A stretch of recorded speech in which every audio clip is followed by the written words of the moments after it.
It was election day in the Republic of Complacia. As he did every 4 years, Victor Casimir exited the polling station, having cast his vote for the Unity Party, the only proper choice. The so-called pejorative party was just for show, a bunch of token opponents approved by Unity to give a semblance of democratic choice. Of course, any candidate who posed a real threat was barred from running and relegated to the fringes as an extremist. It was just the way things were in Complacia. As Victor walked down the pristine street, bathed in the ever-present glow of security lights, he felt a swell of pride in his chest. He loved Complacia's tranquil towns and cities, efficient public services, and virtually non-existent crime.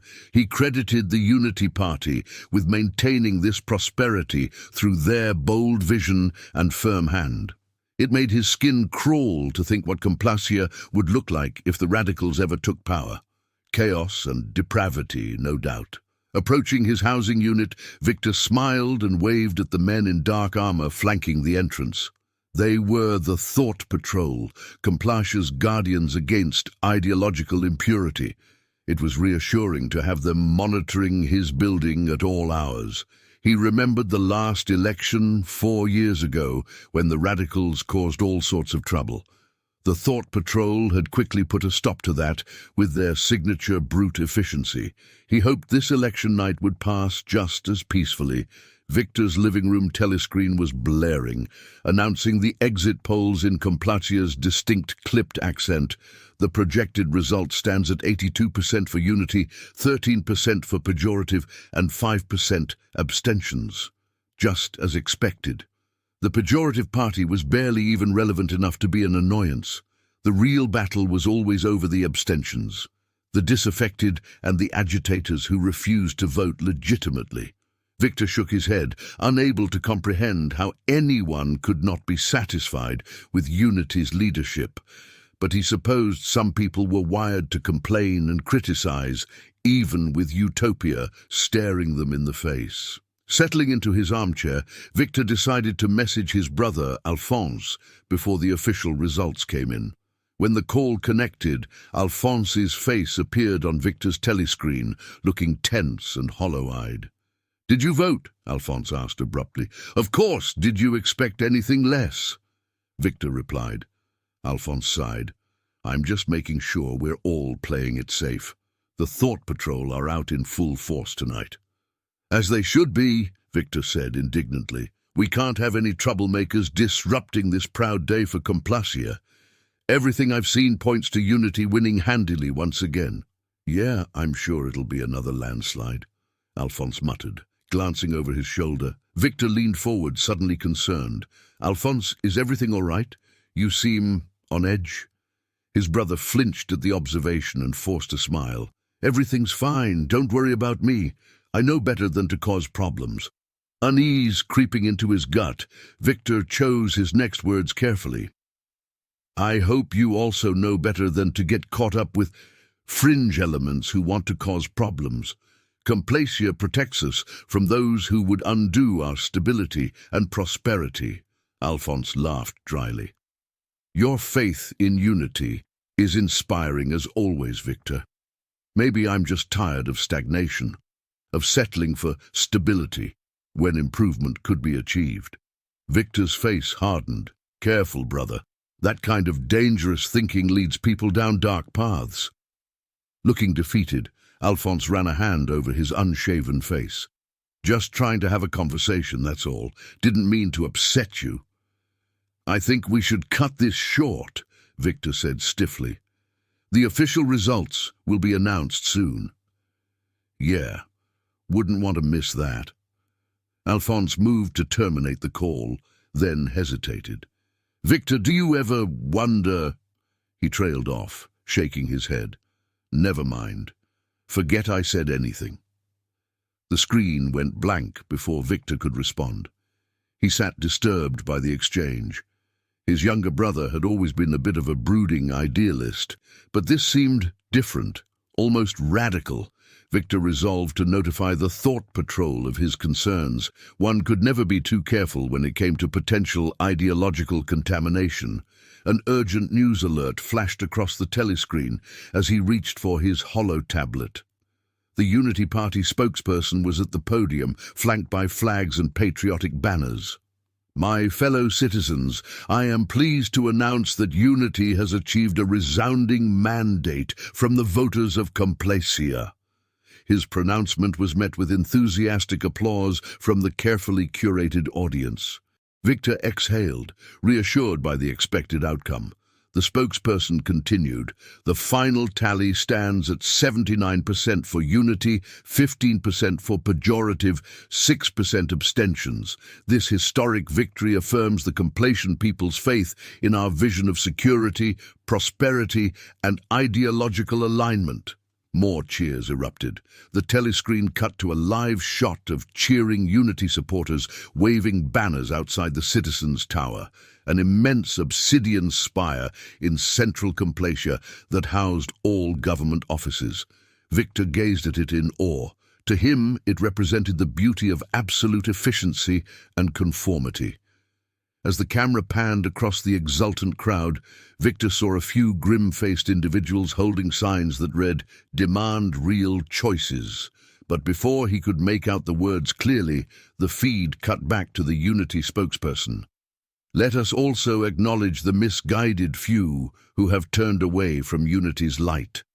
Some cling to their benighted discontent and refuse participation in our society. Others harbor destructive radical notions. To them we say, reject your delusions and return to the fold.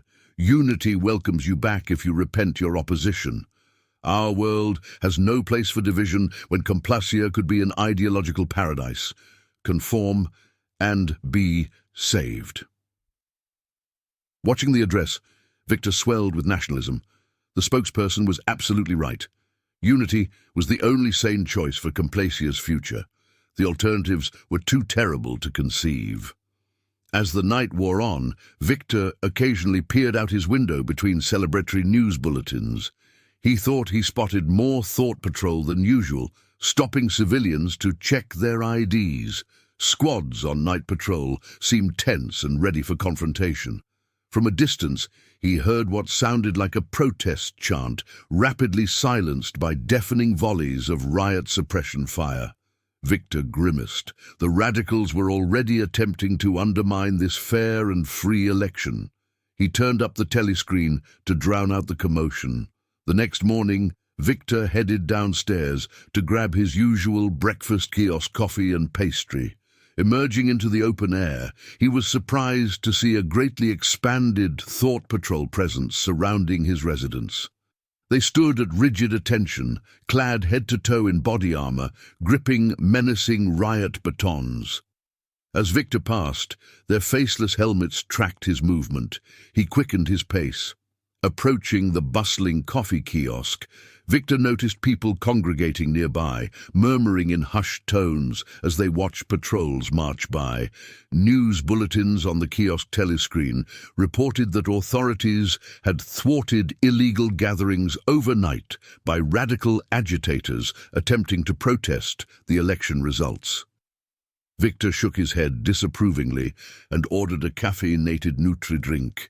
If only these misguided radicals channeled their energy into productive work instead of undermining Complacia.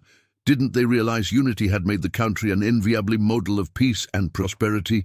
Nutri-drink in hand, Victor turned to leave and almost collided with his neighbor Callan, who was emerging from the kiosk holding a cup of tea. "Victor, did you hear all that awful noise last night?" she asked nervously. "Do you know what's happening out there?" "Nothing for law-abiding citizens like us to worry about," Victor replied. "Just some extremists trying to cause unrest, from what I gather. But the Thought Patrol have things well in hand. Praise Unity." Kaylin bit her lip. "Are you sure, though? Because I saw them detaining people on our street earlier this morning." She dropped her voice to a whisper. "Normal people, Victor." Victor fought down a surge of unease. Callan was prone to hysterics. He was sure there was a reasonable explanation. If upstanding citizens are being detained, I'm certain it's only for precautionary questioning, he said, attempting to convince himself as much as Callan. We have to trust the Thought Patrol to protect us. Callan looked far from comforted, but nodded reluctantly. Victor's eyes kept flicking towards the impassive, helmeted figures monitoring the streets as they walked back towards their residence. For the first time, their presence did not make him feel safer. After a tense and sleepless night listening to distant shouts and crackling energy weapons, Victor called Alphonse first thing in the morning. His worry only grew when the call did not connect. Error messages flashed ominously on the telescreen. As he stepped outside, the area was under an even heavier Thought Patrol guard than the previous day. The neighborhood buzzed with fearful speculation about detained residents. Checking his hollow tablet, Victor noted with alarm that civilian communication networks appeared to be intermittently shut down, with access restricted, citing emergency protocols. At the coffee kiosk, even the Nutri-drink failed to calm his nerves as Victor tried unsuccessfully yet again to call Alphonse. His brother's radical rhetoric was echoing ominously in his mind now. What if Alphonse had been swept up in the Thought Patrol's crackdown? Walking home, Victor was startled when a black-armored figure appeared and blocked his path. "Citizen, this area is under temporary lockdown. Present your identification for inspection." The mechanical voice sent a chill down Victor's spine. With trembling hands, he proffered his ID card.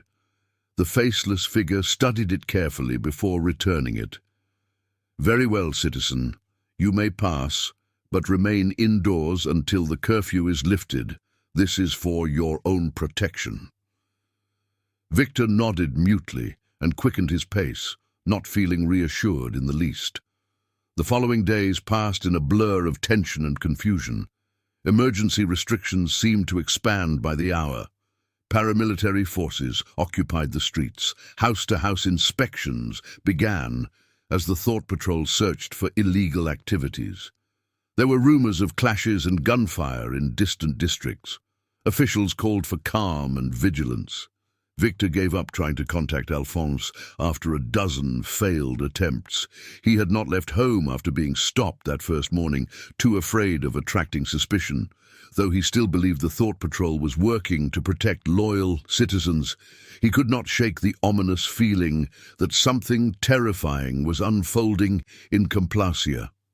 A week after the election, Victor was roused from restless sleep by a deafening bang.